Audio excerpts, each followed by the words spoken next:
Swali la kujiuliza, moyo wa jiwe, huu moyo wa jiwe ambao ni mgumu, ni moyo wa namna gani? Tuko sawa sawa pale? Moyo wa jiwe katika lugha ya Biblia ni moyo ambao hauamini Mungu, hauamini katika Mungu, hauamini uwepo wa Mungu aliye hai. Ni moyo ambao wenye shingo ngumu, ni moyo usiotii neno la Mungu au sheria ya roho ya neno la Mungu. Unaweza ukaandika, huu ni moyo wa jiwe. Ni moyo ambao hautii sauti ya Mungu, haufanyi sawasawa na kile Mungu anachokisema. Moyo huu tunaita ni moyo wa nini? Moyo wa jiwe. Ni moyo usioamini katika Yesu Kristo. Lakini anazungumza moyo mpya, moyo wa nyama. Moyo huu ni moyo ambao unaotii sheria ya roho ya neno la Mungu, neno la Kristo. Ni kinyume cha moyo wa jiwe. Ni moyo ambao unaitii sauti ya Mungu, ni moyo ambao unafanya sawa sawa na kile Mungu anataka sisi tufanye. Ni moyo wa nyama, moyo laini. Kwa hiyo nasema wale watakaomwamini atawapa moyo mpya. Ni moyo wa nyama, na moyo huu ataweka roho yake mpya ndani ya huyo moyo. Bwana Yesu asifiwe sana. Kutoka sura ya 32 mstari wa 9 anasema, tena Bwana akamwambia Musa, mimi nimewaona watu hawa, tazama ni watu wenye shingo ngumu. Mungu anamwambia Musa, hili taifa la Israeli ambao nimeliokoa hili ni watu wenye nini? Wenye shingo ngumu. Ni watu ambao wasioamini, hawataki kuitii sauti ya Mungu. Mpaka hivi leo ninapozungumza, yamkini kuna watu wanaisikia neno la Mungu, wanaisikia sauti ya Mungu, lakini bado mioyo yao ni nini? Ni migumu. Wana shingo ngumu, wanakaza shingo zao, hawataki kuipokea kweli au neema ya wokovu. Watu hawa wana moyo wa nini? Wa jiwe. Kwa hiyo waliposema kwamba msiponitumikia, msiponifuata, msiponiabudu, msiposema nitainua hata mawe, alikuwa hamaanisha haya mawe haya yaliyoko duniani.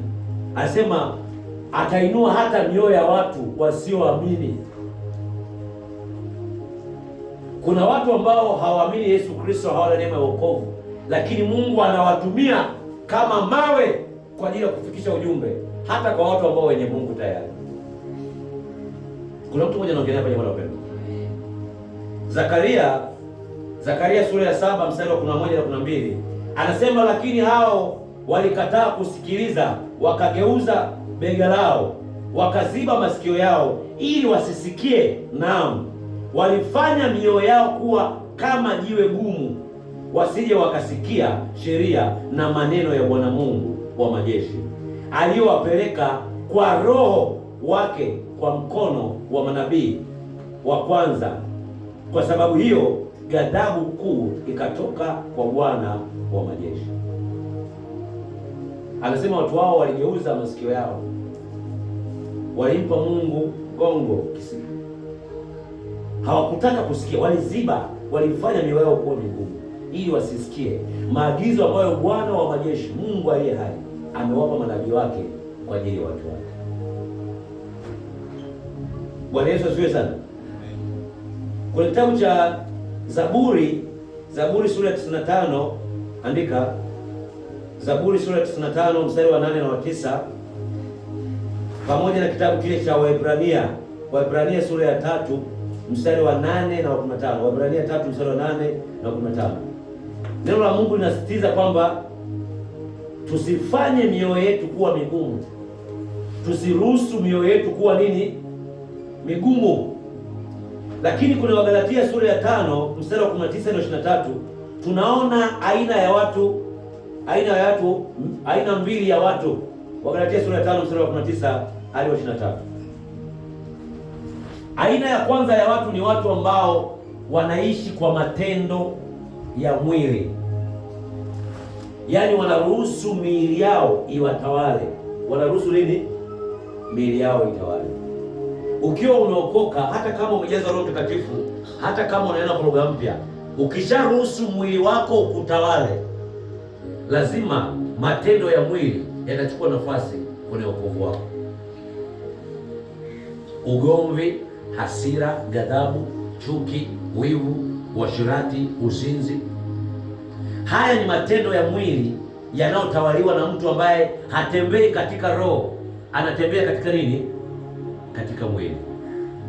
Ukiona haya yote yanachukua nafasi kubwa kwenye maisha yako, jua kuna namna unatembea katika Roho, lakini unauruhusu, unaupa nafasi mwili wako muda mwingi.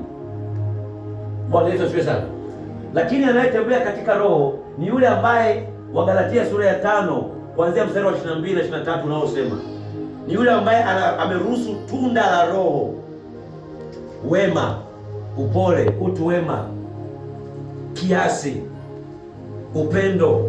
Anakubali kuongozwa na ili tunda la Roho ndani yake. Ni mtu wa kiasi, ni mtu ambaye ni mvumilivu, upole, ni mtu mwenye hekima. Mtu huyu unajua kwamba anatembea nini? Rohoni. Tukitaka kumtofautisha anatembea roho na mwilini, tutaangalia, je, ni matendo ya mwili yanafanya kazi kwake au ni tunda la Roho linafanya kazi ndani yake? Ezekieli 36 mstari 26 amesisitiza, amesema, mimi Mungu nitatia roho mpya ndani yenu. Roho Mtakatifu ilikuwa ni ahadi ya nini? Ya Roho Mtakatifu. Nini Roho Mtakatifu kazi yake ndani ya mwamini? Baada ya Roho Mtakatifu kuja, kuanzia ile siku ya Pentekoste walipokusanyika pale chumba cha juu wakiwa Yerusalemu, wakiwa watu 120, Roho wa Mungu alipokuja, kazi yake kubwa,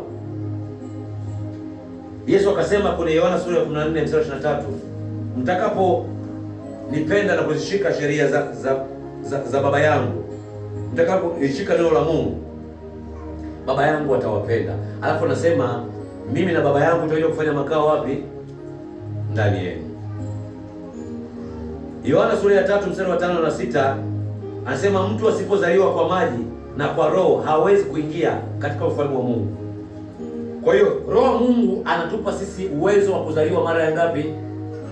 Mara ya pili. Uwezo wa kupata, kwa kupokea kipawa cha neema ya wokovu. Ndiyo kazi ya Roho Mtakatifu ndani ya mtu, ndani ya mwamini.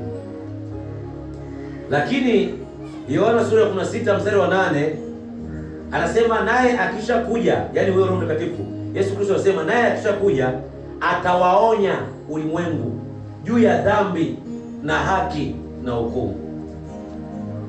Dalili kwamba mtumishi huyu anaongozwa na Roho Mtakatifu, lazima Roho Mtakatifu ndani ya moyo wake atawaonya watu kwa habari ya dhambi, atawaonya watu, atawatahadharisha watu kwa habari ya haki na hukumu.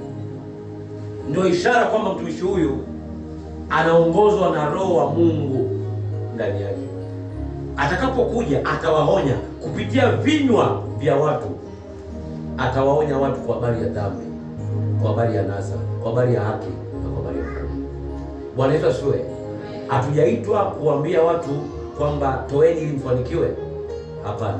Hatujaita kuambia watu kwa habari ya mambo ya mwilini ambayo yataishia mara baada ya mtu atakapokufa, atakapolala. Bwana Yesu asifiwe sana. Tumeitwa kuwatahadharisha watu kwa habari ya uzima wa milele, maisha mara baada ya mtu kulala, maisha yasiyokuwa na kikomo, yatakuwa na mahusiano kati ya mtu na nani? Na Mungu. Bwana Yesu asifiwe sana. Yohana sura ya 14 mstari 26 anasema Roho Mtakatifu atakapokuja atawafundisha yote na kuwakumbusha yote niliyowaambia. Kazi yake yeye ni mwalimu, anatufundisha habari za ufalme wa Mungu, habari ya kweli ya neno la Mungu. Lakini Wakorintho wa kwanza sura ya 2 mstari wa 9 hadi wa 16 na 17 pale anazungumza mambo ambayo hayaja kuingia kwenye moyo wa mwanadamu, mambo ambayo macho hayaja kuona wala masikio kusikia mwanadamu. Mambo hayo anawafunulia wale wampendao. Mambo hayo yanafunuliwa kwa Roho Mtakatifu, yeye anayechunguza yote.